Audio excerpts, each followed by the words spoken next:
Welcome to the Real Film Nerds Podcast. Welcome, passengers, to Real Film Nerds episode number 232, Jungle Cruise. This week, the backside of water of the Real Film Nerds podcast, Mysterious Mike Talent. Mike, how are you? I'm doing great. Nice integration of the movie, man. Good job. Now, the question is, Mike, did you experience that joke when you went on the ride when you were a kid? Oh, yeah. It brought me right back as soon as he said it. Many times. Now, talking about bringing things back, 2 weeks in a row, special guest, soon to be new co-host if she keeps it up, Maniacal Mags. Mags, how are you?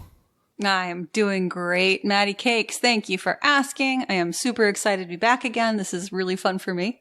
I enjoy the banter. So yeah, good times. I enjoy the bump in our numbers by 25%. Is that seriously what happened? Seriously what happened. That is amazing. You are welcome. Good job, honey. Pays to have women on a podcast, even if it's just the voices. It does. All right, so episode 232, Jungle Cruise. Walt Disney comes back with another ride movie. Mike, go ahead, give us the rundown.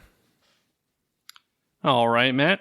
So, like you said, Jungle Cruise. It's directed by Jaime Colette Serra. Is written by Michael Green, Glenn Ficarra, John Rookie, John Norval, Josh Goldstein, and this movie is starring The Rock and The Blunt.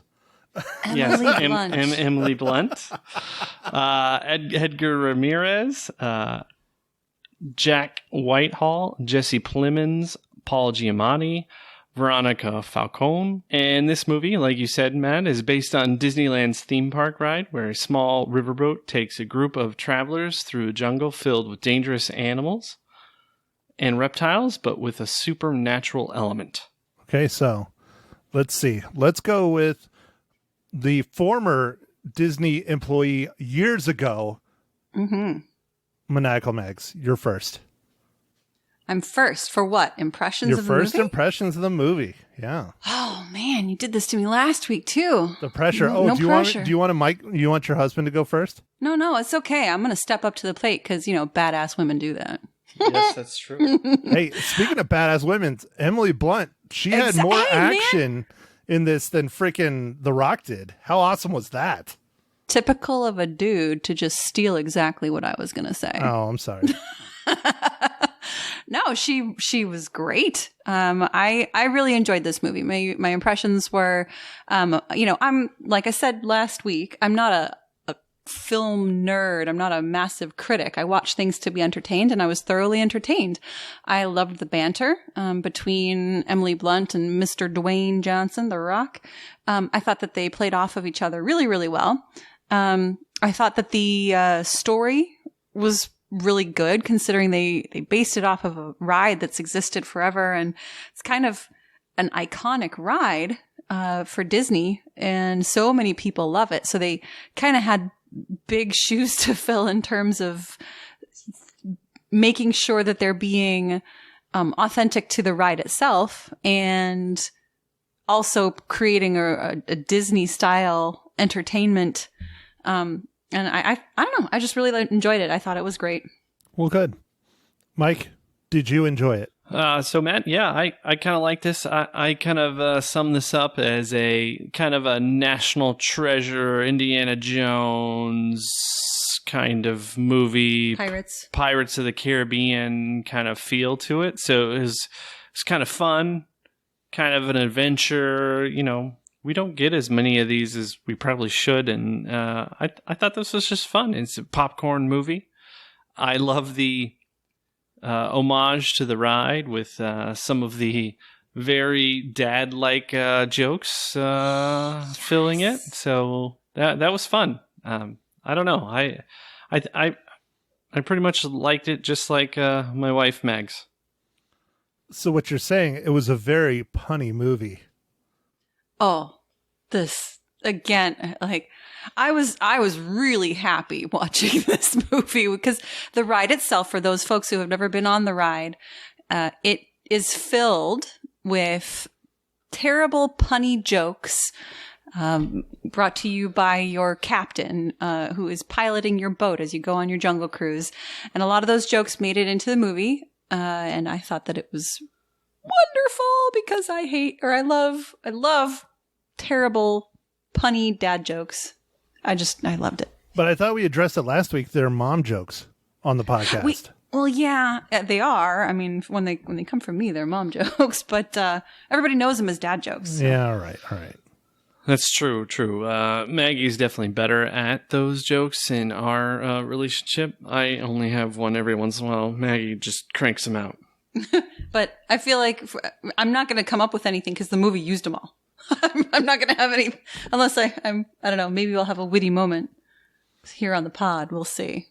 Well, we'll see. Another bit of trivia I was reading about was that the pilot of said ships during the ride is called the Skipper, and that is why The Rock went by Skippy or Skipper in the film. Another homage to the ride.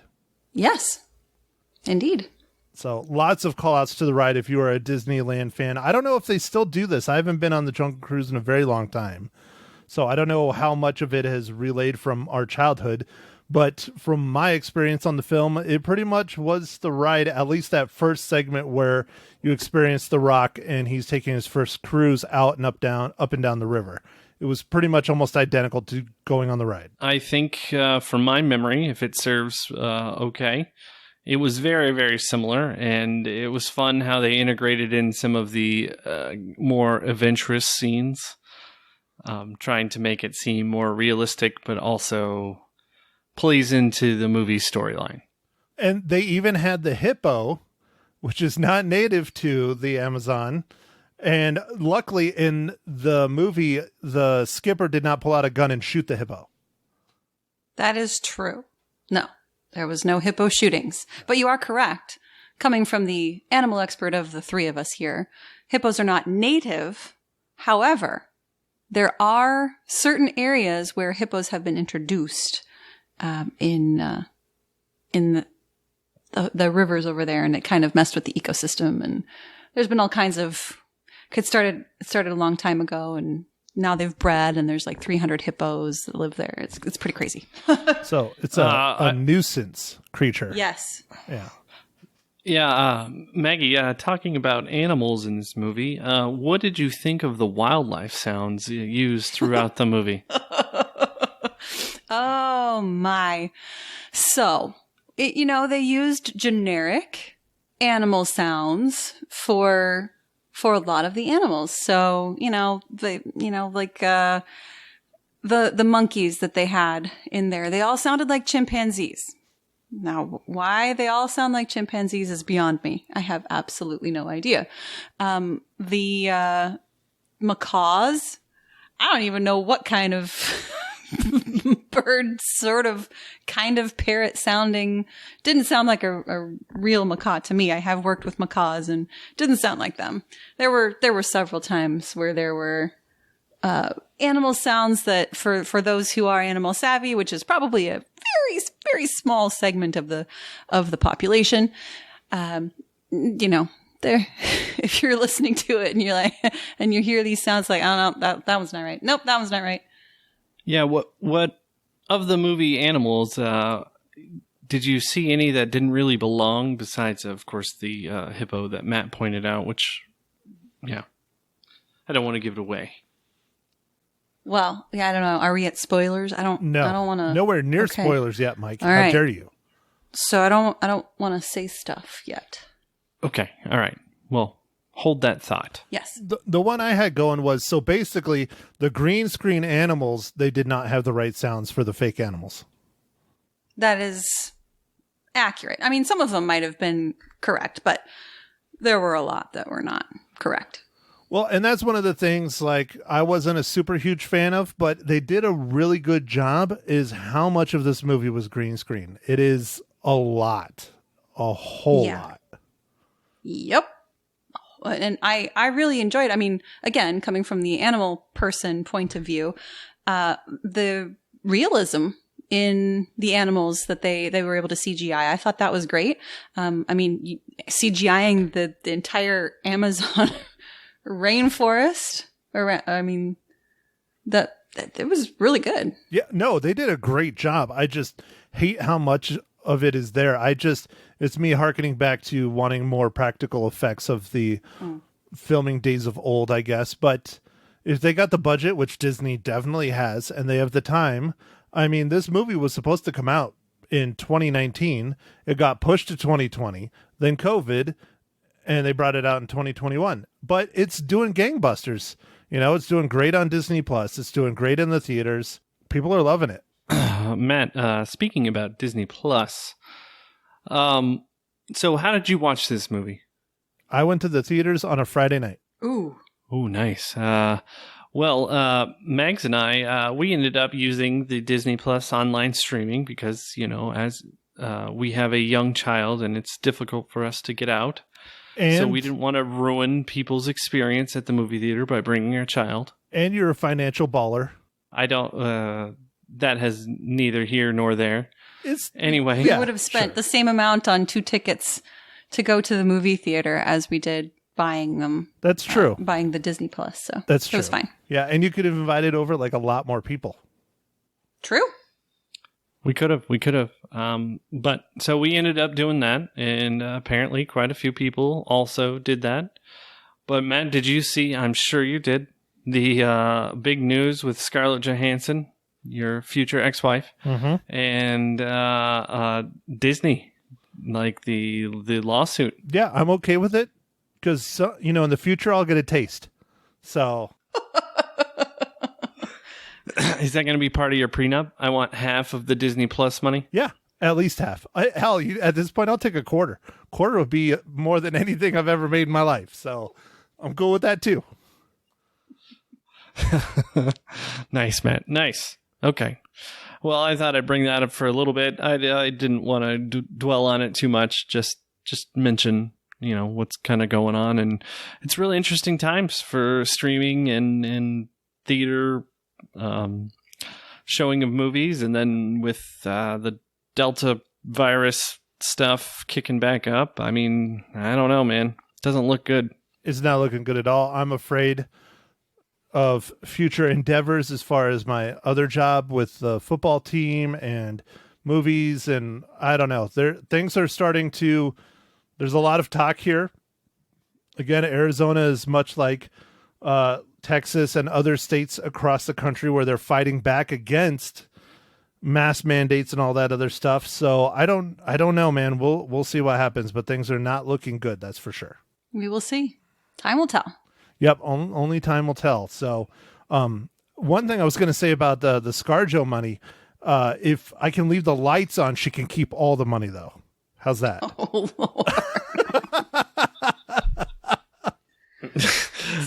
Wow. Ms. Johansson, if you ever deign to listen to this, I will apologize on behalf of my friendish Maddie Cakes over there. Please don't hate us. She won't hate. She won't hate. She just will ignore, like she has been forever. And that's fine. I'm okay with that too. Wow. Okay. Well, moving on, Matt. I think it's time for me to find out what you are drinking to this this fine evening, Matt. Good. You got it out. It took a minute. Mike, I am drinking one of my favorites. I stocked up. It is Cheap Beer Week. The champagne of beers. Miller High Life. Oh, good one. I used to play on a softball team. We were sponsored by Miller, and we were the Miller High Lifers. We got the champagne of beers in the parking lot before every game. It was awesome. My saying, if it's good enough for people in the movies, it's good enough for me. Good. It's the beer that's like in every single movie. Like if you pay attention, and whenever you see someone drinking a beer, they're drinking a High Life. It's crazy. Okay, Mike, go ahead. What IPA are you drinking? All right, Matt. So you're right. It's another IPA. I'm drinking Sierra Nevada, Big Little Thing IPA. Megs, what are your thoughts on Big Little Thing IPA? Well, I have to say, I pee a lot because I drink a lot of water. Oh, snap. You're welcome. Love it. Love it, Skipper. Wow. I just came up with that. I'm very proud of myself. I got one in, you guys. I got in my terrible punny joke. With a movie that had terrible punny jokes. Well, honey, that was great. I was trying to think of one and I got nothing. So once again, you win. Thanks. Doesn't she always win, though, Mike? Yes.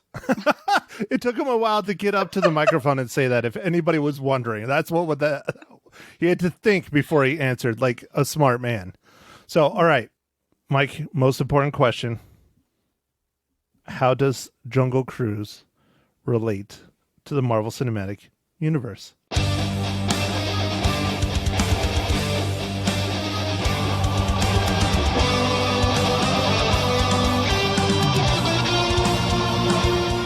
Well, Matt, thanks for asking. So for this movie, Veronica Falcone was in the Falcon and Winter Soldier. So I know that's not quite a movie, Matt, but it's in the MCU, and we've done a little bit of that before. So,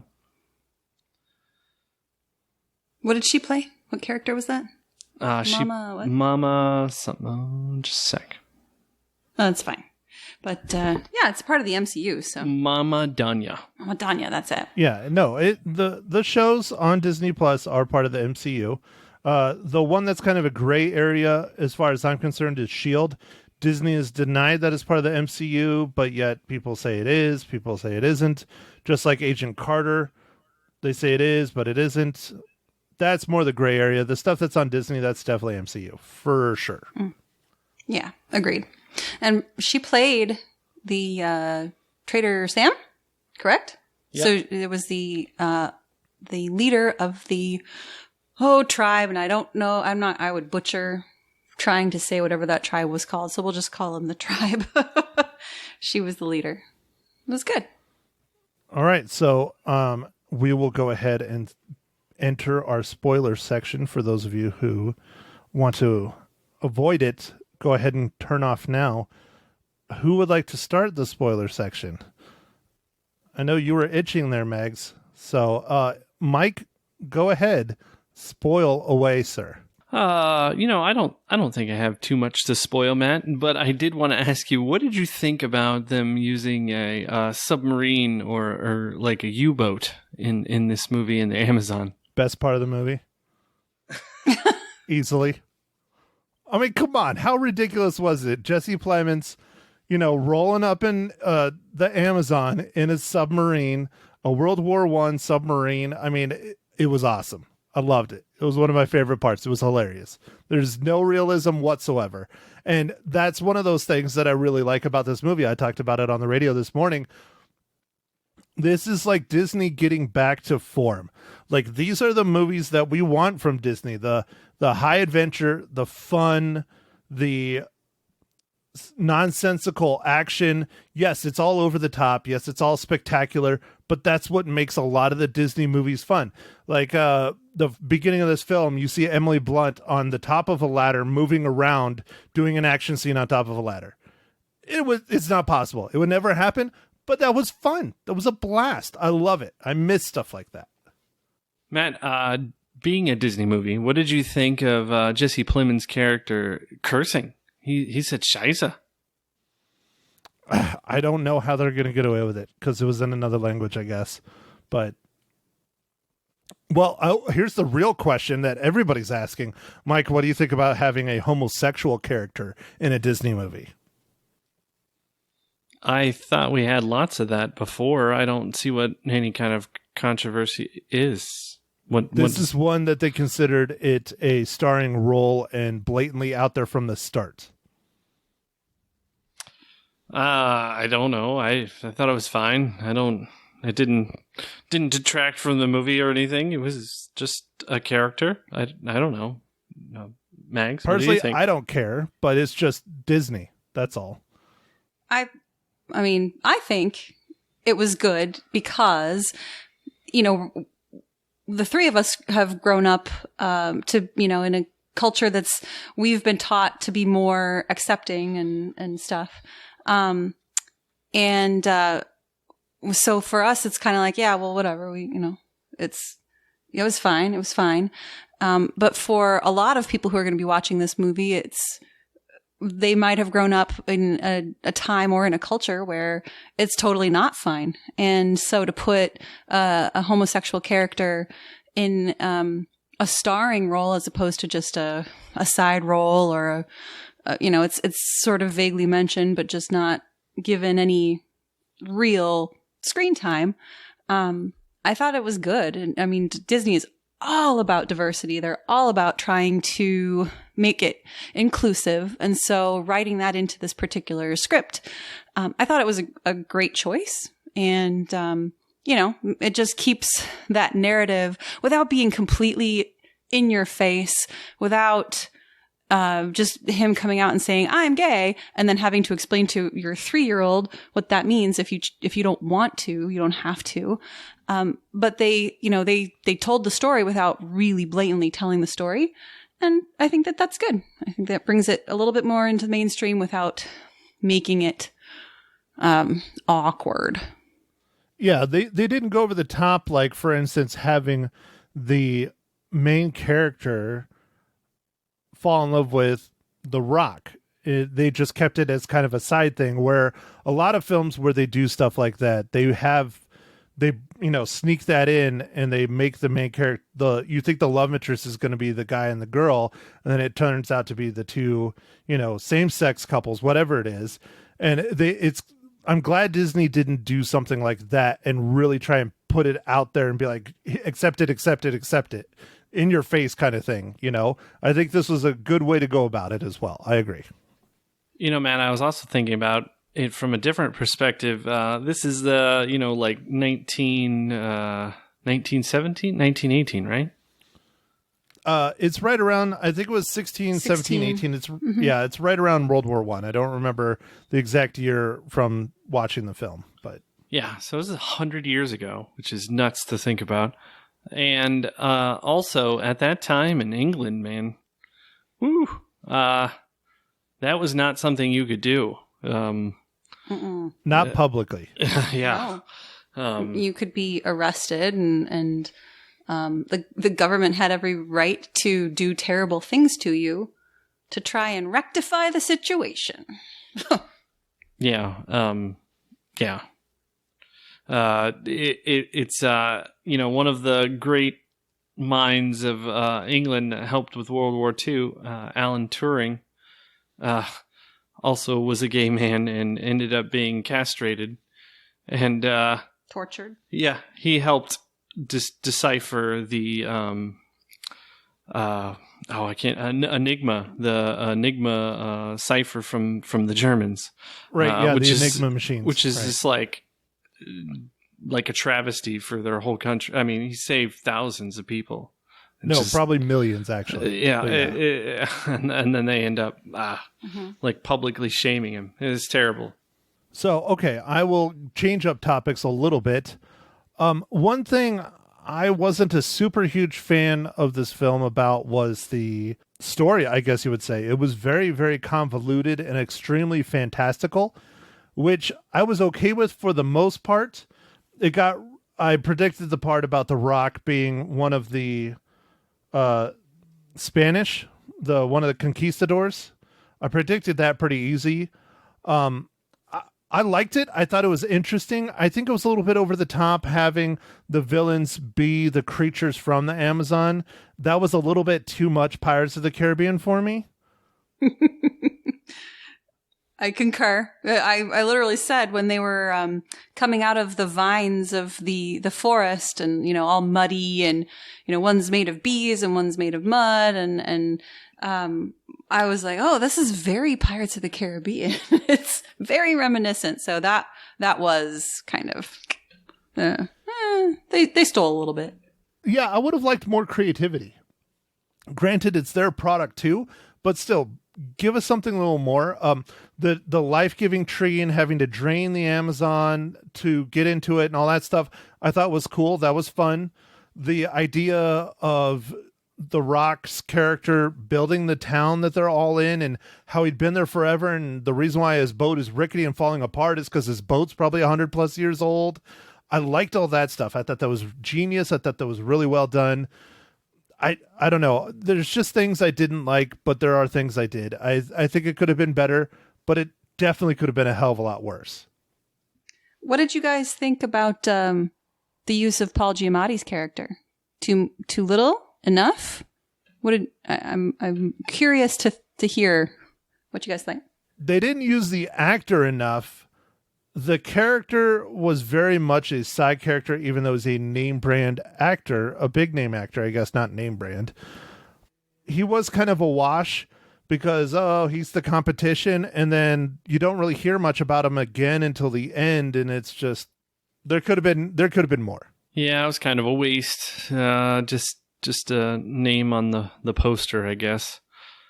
It's a little disappointing to see him not utilized because he is a very talented actor, and it would have been nice to see just a little bit more. But the thing with The Rock being, old, like, several hundred years old and stuff, I didn't actually see that coming.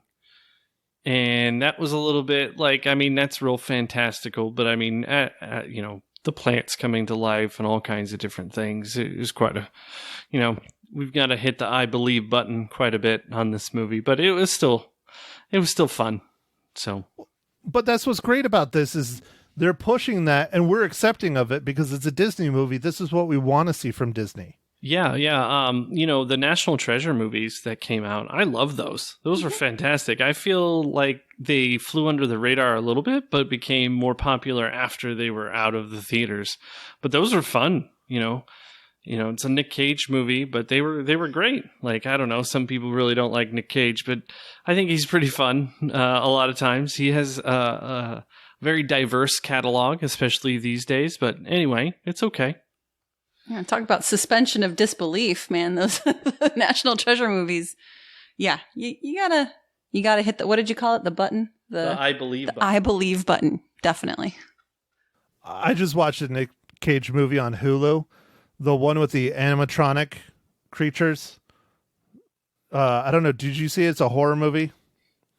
Oh, I think I saw a trailer for it. What was it called, man? It's like Willy's Wonderland or Wally's Wonderland or something like that. Okay. Was it any good? It was atrocious. It was one of the worst movies I've ever seen. Great. Let's stop talking about it. The funniest thing, though, Nick Cage doesn't say one word for the entire hour and 45-minute long movie. Not one word. So he didn't get paid then, right? Because don't you have to speak to get like the Actors Guild, I don't know, stuff? I think he just got paid a lot less. Well, I guess he's still paying for the castle and the comic books and some other failed investments. I just thought you would have saw it because it's a horror movie, Mike. I'm kind of disappointed. I'm going to be honest, Matt. I don't have a lot of time to do too much. That's true. That's true. You have dishes and diapers and then making the monies. Yep. I keep him chained. So I'm going to change the subject, guys, because we're going completely different horror movie here. So I'm bringing it back. Rogue. You guys are terrible. Rogue. Okay. So I want to talk about having Emily Blunt, the female lead character, doing action scenes and shedding some light on how things were for women, over 100 years ago, for the scientific community and for just women's rights in general, and how things have changed starkly. And, one thing in particular was she's wearing pants, and that really throws off The Rock. Yeah. Hey, pants. It threw off everybody. That was her nickname, was Pants. That was pretty wild. Yeah. And now you pretty much only see everybody wearing pants. You don't see skirts or dresses very often anymore. Unless it's a formal event. True. You know, that's what comes with choice. Pants are, they're much more comfortable, in my opinion. Yeah, and functional. Yeah. Yeah, no, it also pointed out, you know, like her brother ends up being the one who has to deliver these lectures to this, I don't know, men's club? I don't even know what it was, like scientific club? Some scientific community, It was a historical scientific society of archaeological something. Who knows? It was a bunch of things, but yes. Yeah, and she wasn't even allowed to speak on her own behalf, which was pretty disheartening. Mm-hmm. I also thought it was, I mean, this is how things were, but I liked how they showed it in the movie. How the women weren't even allowed to be on the same floor, like on the main floor with the men listening to the lecture. They all had to be up top, you know, where they can't participate at all. Can't see them. Yeah. Yeah. I just thought that was a very good portrayal of just how stark things were 100 years ago. And I'm very, very, very grateful that things have changed for the better for women to be able to participate, not just participate, but lead the scientific community. That's actually when you get your first introduction of Jesse Plemons was him telling her, "What are you doing down here? You should be upstairs." Yes. He said, "The secretaries are that way." "Oh, thank you, sir." And back then you just had to demur. And I mean, these days you could give him the what for, but. So, all right. Well, I believe that brings us to Mag's favorite section, the ratings. The ratings. All right. Well, again, I'm going in strong. I enjoyed this movie. I thought that they did a really good job with the acting, the special effects, other than the sounds, obviously, of the animals. That's a little annoying for me. But I gave this one 4 out of 5 reels. I enjoyed it. Wow, big time over there. Big time. Yeah. Well, I think I'm nicer than you guys. I think I'll probably do that a lot. That's fine. Nothing wrong with being nice. I thought I was the nice one until recently, and I believe Mike and his fatherhood has changed him to being a nicer person when it comes to movie ratings. Mm-hmm. I think it's true. So, Papa to be, how many reels do you give Disney's Jungle Cruise, the movie?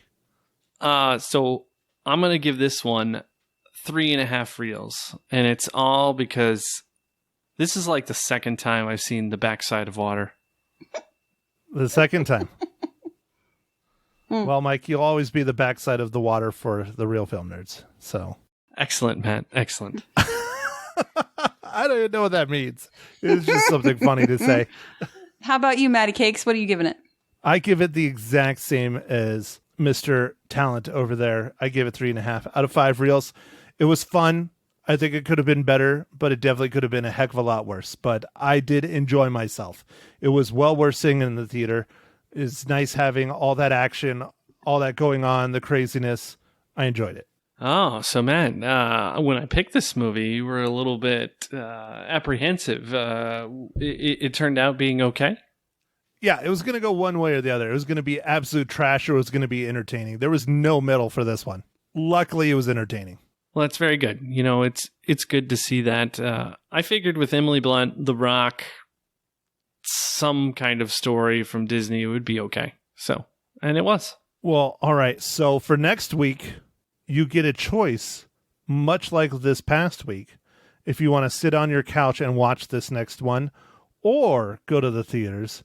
We are going to review The Suicide Squad by James Gunn, the movie he did after he got kicked out of the MCU and then came back. Yeah, well, he's rehired again, but he had to finish this movie first. Right. And so far, all the people that have gotten early screeners are saying this is a really good movie. So I'm excited to watch this one. Yeah, me too, Matt. I think this will be fun. And this is going to be available on HBO Max, right? Yep. HBO Max, I believe they're dropping it on the 5th. So I'm not sure if they're doing that a little early because that's only a few days away. I think but we'll see. I think it's Thursday or Friday. I don't remember. Something like that. No, 6. That's Thursday. Yep. Drops on the 5th on HBO Max and in the theaters. So are you guys going to go to the theaters? Or you're going to watch on HBO Max? We're probably going to watch it on HBO Max, Matt, but you never know. I don't know. It depends on what the time's looking like, but lately time is fleeting.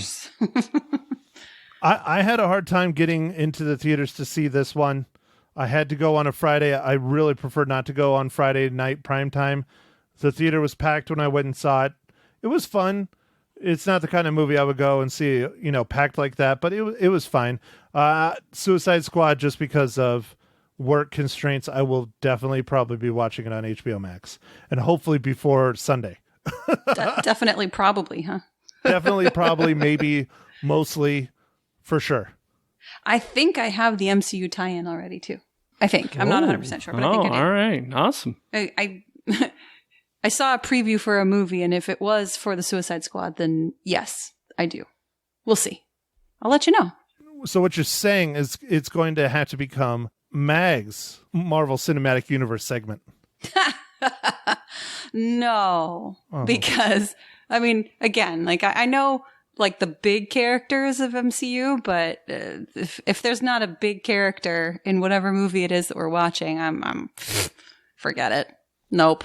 You've gotten Mike though a couple times. A couple, yeah. But you guys, what episode is this? 233? 2? Mm-hmm. Okay, so 3 times, 2 times. I don't know. Let's not go out on a limb and say I'm doing that great. Well, we didn't start doing the MCU tie-ins until the 4th episode? I believe the very first tie-in we did was a Jesse Plemons movie. It was Game Night. Game Night, I think, was the very first MCU tie-in, and I was like, let's just do it every single episode. And it's been like that ever since. I don't know if it was episode 4, but it's an early one. It's definitely single digits. It was very early. I remember you guys starting to do that. I thought it was fun.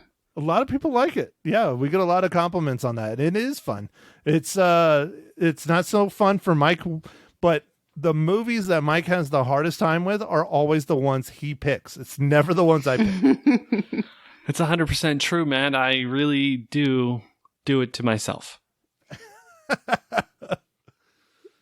So, all right. Well, I think that is enough for us this week until next week's shenanigans with the Suicide Squad. Mags. I added an S to Mike's. It's fine. Mike and Mags. It was wonderful. A pleasure as always. Can't wait for next week. Mike, do your thing unless Mags has anything else to add. If you are enjoying having me on the podcast, please send an email to, what is it, Matt? Mags at realfilmnerds.com. Is it Mags or Maggie? Mags. Mags at realfilmnerds.com. Do you want me to change it to Maggie? Is that better for you? No, I don't care. Okay. It's fine. So, yeah, I'm excited. You guys, I have an email address for the Real Film Nerds. What? Yep. And that's pretty cool. I'll have to look up your password. Nice. Well, I think with that, thanks for listening, everybody. And we'll catch you on the next pod. Make sure to follow us on all the socials, Instagram, Facebook, Twitter. And go out there and see a movie if you feel comfortable, or, stream one of these movies like the Disney Plus movies or any other movies that are available via streaming, which seems to be almost all of them these days. So thanks for listening, everybody. Catch you on the next pod. Thank you for listening to The Real Film Nerds. Now, don't forget to follow us on Facebook, Twitter, and Instagram at Real Film Nerds. Now, go out and catch a movie.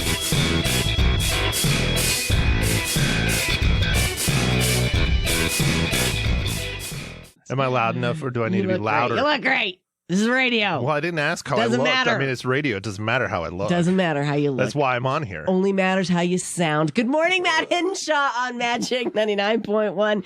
Yes, we are rolling, buddy. Oh, great. Yes. How you doing? I'm alive. I'm awake. Yeah. Kind of. Okay. Pretty tired. You just need to get up a little earlier. You know, I've been up since 4 and I feel amazing. I went to bed like when you were like getting up. So Yeah. I don't What know time if did you that go to would- bed? I want to know. Last night 2. 2 a.m. I What had are you to finish. doing? I had to finish photos. Oh my goodness. Yeah. No, I was asleep by 10. You know that other team that I shoot for, Oh, not right. the local ones. Yeah. Yeah. Yeah, he shoots was for the finishing Rattlers. up. I was finishing up their photos, and Okay. they're demanding. They like a they're lot demanding. of photos. Okay, Yeah. all right, A all right. lot. Enough about you. Let's talk about the movie. You Oh, okay, saw, okay, fine. Jungle Cruise. He Not very Jungle Book. quickly, yeah, you very quickly correct me. Jungle Cruise from Disney. What'd you think? I thought it was okay.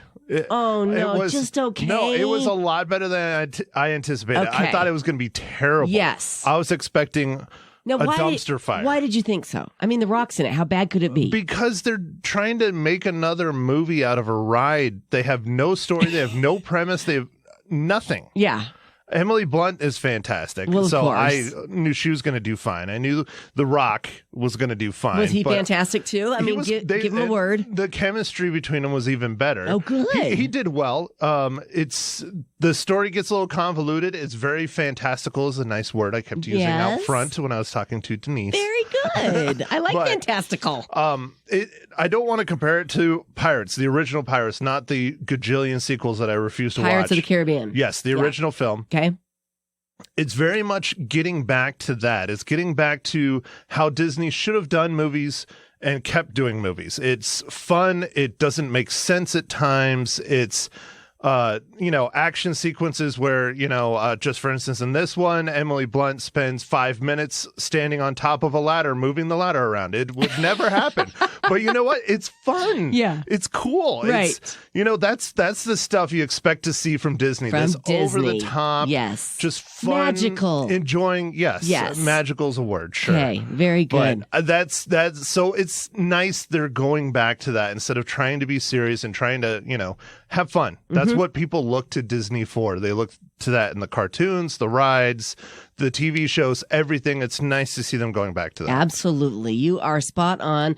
Looks like you're right in line with all of the critics. Rotten Tomatoes gave it 63, Metacritic 49, IMDb 6.7. So, like you said, it's not something you gotta see, but if you do see it, you'll probably enjoy it. It's well worth it, Yeah. especially for the family. Yeah. The kids are going to enjoy it. Okay. Parents are going to enjoy it. There's Right. not as much adult humor peppered in, like, say, a Oh. Pixar movie or something Right. like that. Right. But it's still decently in there. You'll have a good time. Yeah. One of my complaints, I think, is too long. It's too long. How I long think is it's it? too long. It's like 2 hours and 10 or 12 minutes or something. I mean, I that don't know. kind of movie needs to be like 145, Yeah, right? I don't know why the standard is like 2 hours now. It's Yeah. getting kind of ridiculous. Hour and a half, hour 45 would have been perfect on this. Okay, very good. There were some great action sequences. There's some that could have been cut. They could have trimmed a little bit of the fat, but Okay, I'm hearing you. I'm thinking. go for it. Well, I was No. just gonna jump right in and guess how many reels you were gonna give it. Yes, please. I was gonna guess 3 out of 5. Close. How many? 3.5. 3.5. 3.5. Okay, Yeah. so you liked it a little bit more than you're letting Gave on. a little bit more of a bump Because more of The a bump. Rock. Yeah, well, Emily Blunt mostly. Was he shirtless in the movie? Everybody wants to know. No, actually, not He really. wasn't? Not really. No. Okay. No. So yeah, 3.5. Okay. And fun thing, he has a decent amount of action. Yeah. But Emily Blunt has more action scenes than him. And Interesting. And it's nice to hear her in her natural accent too. Yes, because She's she very always has British. to change it. Yes. Tell me now, you have probably seen the reviews of Stillwater, and the results at the box office came in 5th place. This is Matt Damon's new big blockbuster. It's kind of depressing. I'm so sad. What happened there? Do you know? You haven't seen I have it. no clue. I have no clue. I want to go see it. Yeah, I want to see it too. It's only in theaters. Yeah, I See? might have to wait Me too. because it's not in line for next week. Right. Next week is another big blockbuster that we have to see. Oh gosh, what? It's coming out on HBO Max. Is it a Marvel movie? And in the theaters. Superhero No. movie, action-packed, violent movie. It's a villain action-packed movie. It's the new Suicide Squad by James Gunn, Okay. who famously has done the Guardian movies, and Right. this is the movie that he did when Marvel fired him, I guess, for a year. Yeah, okay. So we'll see how it goes. Every Marvel nerd is excited to see that movie.